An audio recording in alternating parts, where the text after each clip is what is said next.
Juliette Carré, la veuve de Michel Bouquet est morte à 90 ans. Juliette Carré, la veuve de l'acteur Michel Bouquet, est décédée ce mercredi 27 septembre à l'âge de 90 ans. L'actrice Gwendoline Amon a partagé sur son compte Instagram un tendre message en son hommage. Monstre sacré du cinéma et du théâtre, Michel Bouquet est décédé le 13 avril 2022, laissant derrière lui sa femme Juliette Carré qu'il a épousée en 1970. Au cours de sa carrière, le comédien avait obtenu 2 Césars du meilleur acteur pour sa prestation dans Comment j'ai tué mon père en 2002 et dans Le Promeneur du Champ de Mars en 2006.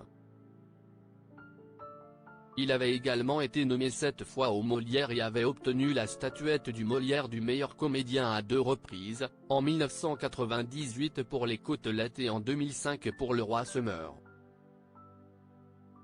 Le neveu de Rameau de Diderot, l'avare de Molière, En attendant Godot ou encore Fin de partie de Samuel Beckett. Michel Bouquet avait également interprété de très grands rôles sur les scènes de théâtre.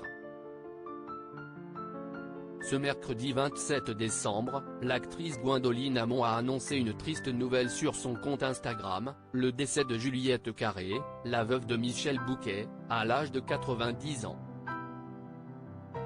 Pour lui rendre hommage, celle que l'on retrouve dans la série Cassandre a partagé une série de photos où l'on peut la voir aux côtés de Michel Bouquet et sa bien-aimée. Sur les autres photos, Gwendoline Amon prend la pose avec Juliette Carré. Juliette Carré, la plus douce des partenaires. J'apprends la disparition de Juliette Carré, écrit-elle en légende avant de se remémorer les souvenirs partagés à ses côtés. Elle a été la première comédienne à qui j'ai donné la réplique au théâtre. Elle était Frosine et j'étais une Marianne ouverte et profane dans un avare où Michel Bouquet, son mari excellait comme toujours avec excellence, ajoute-t-elle. À ses yeux, Juliette Carré était la plus douce des partenaires. Encourageante, compréhensive, douce conseillère et féroce lorsqu'une actrice m'avait malmenée. J'ai le souvenir d'une dame simple, maternante, profondément attachée à son homme comme il l'était à elle et toujours souriante, comme si la vie se devait de l'être. Gwendoline Amon a souhaité mettre en avant le talent de cette comédienne qui a souvent vécu dans l'ombre de son mari. Elle a accepté d'être la femme de, en ne se plaignant jamais et en se tapant des railleries qui la disaient moins talentueuse que son illustre mari.